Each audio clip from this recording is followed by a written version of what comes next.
Bonjour tout le monde. Bonjour tout le monde. Qu'est-ce qu'on va faire aujourd'hui? On va répondre tu vas répondre aux questions. On va répondre à des questions. On va répondre à des questions qui nous ont été posées dans les commentaires. On en a relevé quelques-unes intéressantes. On s'est dit tiens, on va répondre. Oui.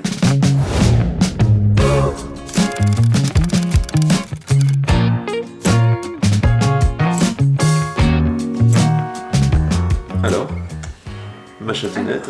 Moi, je voulais commencer par Manu, rêve destination. Manu, j'espère que ta femme ne lit pas les commentaires.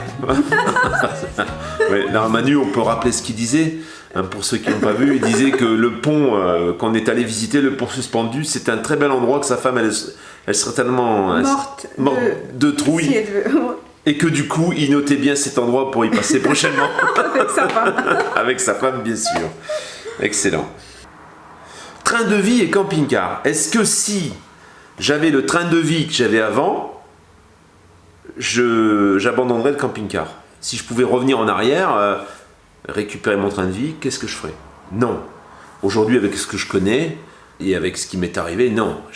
Même si j'avais un train de vie plus important, je pense que peut-être je changerais de véhicule, peut-être j'achèterais peut-être un terrain, mais je pense que je garderais ce mode de vie. J'y ai trouvé beaucoup de vérité et de réalité qui me conviennent. Je pense aussi. Toi aussi? Tu penses que aussi tu vivrais Non, toi. Voilà. Julien R, il dit, ça m'a fait plaisir parce qu'il dit que lui, il adore nos vidéos. Merci Julien, merci à tous ceux qui aiment nos vidéos qui le disent. C'est sympa. Mais Julien, ça m'a marqué parce qu'il dit qu'il zappe les moments où on parle de camping-car, il écoute juste nos délires. Et ça m'a fait plaisir parce qu'à chaque fois, comme c'est moi qui dévie un peu de camping-car et je raconte des choses bizarres, ça m'a fait plaisir parce que chaque fois je culpabilise. Je me dis, mince, je raconte des trucs, ça n'a rien à voir. Il y en a qui s'énervent parce qu'on sort de sujet de camping-car. Et que lui, il a dit ça, Julien R, ça m'a fait plaisir. Merci. Merci Julien. Toujours nomade, ai-je besoin de répondre à cette question? Oui, je pense que c'est quelqu'un qui est tombé sur mes vidéos depuis peu de temps et en fait, il se posait la question de savoir si c'était toujours la réalité puisque c'est sur une vieille vidéo. Donc bien sûr, oui, je suis nomade, je suis toujours, enfin si on peut appeler ça nomade, hein. Il y en a certains qui disent ouais mais nomade, il faut bouger, machin, bon. Moi, il n'y a pas de chameau, il n'a pas de tente. Voilà, j'ai pas pas avec la caravane Ardennes à travers le désert, mais bon, moi je suis pas dans le désert, je suis dans la ville. Hein. Patrick Jarrier, il a dit que quand on était dans la passerelle, qu'il s'attendait que je vais avoir des ailes et m'envoler comme un ange. Moi aussi j'attendais. J'étais toute mouillée, je trempais, les ailes n'ont pas poussé, du coup on était repartis en voiture. C'est ça. Elle avait plutôt peur que la passerelle elle se casse la gueule, hein, parce que les ailes elles y sont pas, hein, en fait. Hein. Il y a une autre question qui concerne un peu plus le camping-car. Il y a quelqu'un qui me demande si il faut passer par un particulier ou acheter un professionnel. Un professionnel, tu auras, quoi qu'il arrive, même si le concessionnaire est malhonnête, tu auras une garantie qui va te permettre d'aller devant la loi pour faire valoir ton droit, hein, puisqu'il y a une garantie qui est obligatoire, une garantie contractuelle moteur boîte pont, qui ne peuvent pas éviter, donc contre le vice caché hein, principalement, parce qu'une usure normale, en général, c'est pas garanti, sauf quand on te donne une garantie supplémentaire. Avec un particulier, ça va être un peu plus compliqué de faire valoir ton droit. Par contre, avec un particulier, tu as directement la personne utilisateur et tu peux vraiment discuter avec lui et savoir un peu ce qui s'est passé. Si tu dis la vérité. Si, bien sûr, et si c'est pas quelque chose qu'il a acheté il y a 6 mois. Parce que c'est vrai que si le camping-car il vient de l'acheter puis qu'il te le revend, il n'a pas d'historique. Mais je rencontre beaucoup de vendeurs qui ont ce camping-car depuis quelques années, quelquefois même neuf. Et là, il est vrai que ça te permet d'avoir un ressenti. Alors que par un concessionnaire, tu sais pas ce qui s'est passé vraiment. Hein. Et puis merci à Jaco29 qui nous a bien expliqué comment ça fonctionne les cassettes, les toilettes sur un bateau. Effectivement, c'est pas Jojo, moi j'irais plus nager à côté des bateaux. Je comprends mieux pourquoi Saint-Trope et Port-Grimaud c'était aussi coloré. Apparemment, quand c'est dans là où il y a les parkings des bateaux, là, il faut faire dans une cassette noire. Et quand on est au large, ça passe directement dans l'eau. C'est pour les poissons. C'est comme les poissons. C'est comme il y a une chanson qui chanson la mer c'est dégueulasse, les poissons. Les poissons dedans. C'est ça, exactement. Là c'est pas que les poissons en fait. Moi j'ai une question sur la quantité de watts qu'il faut en panneaux solaires sur un camping-car pour être autonome. L'été il te faut rien en fait, il te faut 2 panneaux de 100 watts, ça peut te suffire. L'hiver au contraire, au plus t'en as, au mieux c'est. Si en plus ils sont inclinables, c'est encore mieux. Sache quand même que la production solaire ne te suffira pas l'hiver si tu n'as pas un beau taux d'ensoleillement et si tu as une consommation en courant qui est quand même importante. Si tu regardes la télé, si tu as un ordinateur, ça suffira pas. Tu vas devoir te brancher à un moment dans la semaine ou avoir une autre source qui va te permettre de charger tes batteries. D'où l'intérêt d'avoir un gros parc batterie, un gros stockage, parce que sinon tu auras forcément des petites pannes de courant. Voilà, c'est la dernière remarque que je voulais faire. Je ne vais pas citer de nom, mais il y a une personne que sous chaque vidéo met des commentaires toujours négatifs. Il y a toujours quelque chose qui lui déplaît. Soit on n'a pas dit bonjour, soit la musique est trop forte, soit... Il y a toujours... Je me demande pourquoi vous nous regardez alors? Si vraiment à chaque fois il y a quelque chose qui vous irrite, ne regardez pas. Quelquefois, c'est des gens qui ont un aspect critique. Peut-être il y a un aspect critique un peu, et puis il y a envie de dire son truc. Quoi. Voilà. Et tout le reste, merci beaucoup parce que vraiment les commentaires sont magnifiques, chaleureux et ça fait vraiment très plaisir. Ça va droit au cœur quand on voit que vous nous appréciez et que ça vous plaît ce qu'on fait. Peut-être que tu as une idée sur la lunette des toilettes qui est plus petite qu'à la maison. Est-ce que toi tu as une théorie? Je sais que tu as une théorie là-dessus, mais tu vas peut-être pas t'en souvenir. Pourquoi le trou des toilettes, la lunette, l'abattant, le trou est plus petit qu'à la maison? Je me souviens pas. En fait, Eva, à un moment donné, elle disait qu'il fallait pas se lever des toilettes avant d'avoir tiré la chasse, parce que sinon l'odeur se propage. Moralité, si tu as un petit trou de toilette, désolé, on va rentrer dans le détail, et que tu es assis dessus, c'est hermétique. Il passe pas beaucoup d'air. Du coup, l'odeur, elle remonte pas. Tu vois? C'était un peu ton théorie. Moi, je répète ta théorie. Et du coup, si tu ouvres la trappe et tu la refermes avant de lever tes fesses, pas d'odeur dans le camping-car. C'est mieux qu'un SOG. On avait une question sur le chauffage. Est-ce qu'un chauffage au gasoil comme le mien, ça sent le gasoil? Non, ça sent pas le gasoil.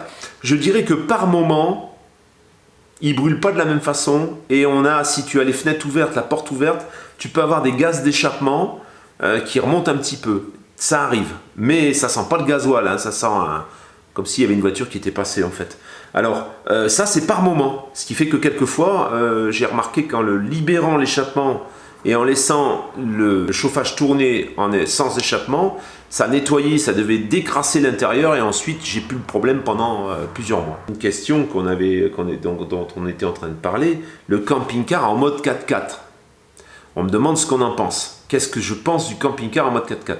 Toi, ta théorie sur le 4x4, ça serait quoi? Si tu serais plus attiré par un petit camion 4x4 par exemple, pourquoi? Parce que ça me paraît plus solide, mais c'est pas camping-car, c'est un camion 4x4, ça me paraît un peu compact, plus solide que je pourrais passer dans... je vais jamais m'embourber. C'est mon fils qui disait ça. Je vais jamais m'embourber, que je vais passer dans les endroits un peu plus n'importe où, que je me sentirais plus en sécurité, voilà, ne pas rester coincé, de passer sur des chemins un peu plus pourris. Moi, ma théorie, c'est que le 4x4, c'est valable si tu quittes notre pays. Parce que si tu comptes, il y en a certains qui me demandent, par exemple pour un van 4x4 ou autre, il faut savoir qu'un 4x4, ça laboure les pistes. C'est quand tu passes avec un 4x4 dans une piste forestière ou autre, ça abîme. On nous fait déjà des difficultés dans certains endroits avec des VTT. Moi, j'ai fait beaucoup de VTT. Et il y avait certains chemins qui étaient interdits, même aux VTT, parce qu'on estime que ça ravine le chemin, ça enlève la gravette, etc. Alors imagine quand tu passes avec un camion ou un van... Si tu n'accélères pas ou si tu freines pas comme un fou quand même, tu accélères forcément, tu as des pertes de motricité. Si vraiment tu utilises ton 4x4 comme il doit être utilisé, si c'est juste pour rouler sur une piste, tu n'as pas besoin de 4x4. Si c'est pour rouler sur une piste forestière assez passante, tu as juste besoin d'un véhicule un peu plus haut, mais 4x4 ne te sert à rien. En fait, le 4x4, il te sert dans le cadre d'un franchissement. Emprunter des pistes en France aujourd'hui avec un véhicule motorisé,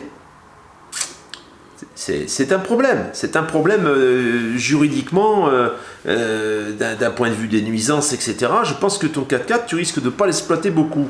En plus, il y a un encombrement. Un camping-car en 4x4, forcément, c'est plus aucun camping-car normal. Si tu prends des pistes forestières, par exemple, tu as beaucoup de branches, tu as beaucoup de choses qui viennent... Même les parkings forestières ou parkings un peu sauvages, c'est souvent dans l'herbe, ou souvent s'il pleut beaucoup, s'il glisse. Quand tu as un 4x4, bah, tu risques moins de... Juste pour avoir peur de glisser dans l'herbe, je pense que c'est avec la consommation que ça va te donner en plus, je pense que c'est pas raisonnable. Si vraiment tu comptes aller dormir dans des endroits improbables, en effet, le 4x4, c'est un outil.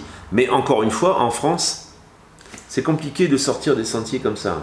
Je pense que c'est pas toléré. On voit un peu les problèmes avec les motos d'enduro aujourd'hui.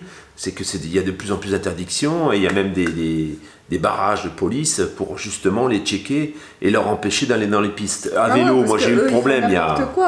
Mais même à vélo. Quelquefois quand ils montent, ils font patiner le roue. Oui. Mais regarde, tu montes avec un vélo à assistance électrique par exemple et tu vas dans les pistes. Alors c'est pas partout. Mais de plus en plus, il y a une intolérance au niveau de ces vélos. On leur empêche de prendre des pistes. On n'autorise que les piétons. Ils roulent vachement vite, ils sont dangereux pour les piétons. Peut-être qu'il y a de l'abus, encore une fois, comme pour tout. Mais en attendant, si tu as un camion ou un van ou un camping-car 4x4, c'est pas pour rouler sur une piste roulante, hein, sinon tu n'as pas besoin de 4x4. C'est forcément pour aller dans des endroits, dormir dans des endroits avec lesquels tu pourrais pas faire avec un van de roue motrice, par exemple. Donc tu vas passer dans des endroits où forcément tu vas raviner le chemin, hein. C'est obligatoire. Une dernière question encore de Nathalie, qui me demande est-ce que je fais plus mes cheveux, je me teins plus en blonde. Bah, pour l'instant non, parce que dernière mèches m'ont été tellement fatales que j'ai perdu la moitié des cheveux, il fallait que je les coupe et tout, alors du coup je les récupère pour l'instant. C'est très très bonne réponse, ma chatonette. Pour mon camping-car, bah, voilà, ça s'est encore repoussé parce que j'étais sûre là que le divorce devait être fini et finalement c'est pas fini. Ça traîne. Du coup, on sait pas ce que ça va devenir. On sait pas un peu comment ça va se passer. Du coup j'attends. Voilà, on est obligé d'attendre. Je me suis réjouie trop vite. Bah oui. Sur ce, que te dire là, je prends la route à l'heure où on parle, là tout de suite, dans 1 heure à peu près. Je prends la route pour aller valider un magnifique Frankia. Je vais visiter un autre camping-car, ça c'est la surprise, vous le verrez dans une vidéo. Sinon, à Perchaud, tout va bien. Miquette, elle est contente. Je dis, après je vais la voir, il va rentrer à baraque. C'est ça. Non, parce qu'il y en a un qui m'a dit que je parle toujours en marseillais. Alors, elle cage un peu. On peut le cager. Je peux parler comme chaud marseillais, mais je peux parler aussi ch'timi, parce que Michito dans les deux côtés, tu vois. Je suis né là-bas à Lille, mais après, j'ai vécu sur le Côte d'Azur pendant 24 ans.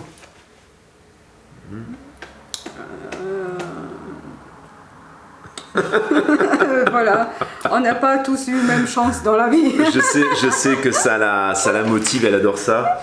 Je sais que ça l'émoustille quand je commence à parler ch'ti, donc j'évite parce qu'après, moi, je suis plus libre, je sais plus comment faire, quoi. Après, elle me...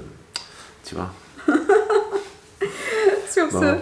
Sur ce, écoute, la famille, je te dis donc... On vous envoie plein de bisous. Non, pas tout de suite. Je te dis, il nous reste à dire... À bientôt. Non, à jeudi, parce que mercredi, il n'y a pas de vidéo. À jeudi, pour une nouvelle vidéo. Ciao, ciao. Ciao, ciao.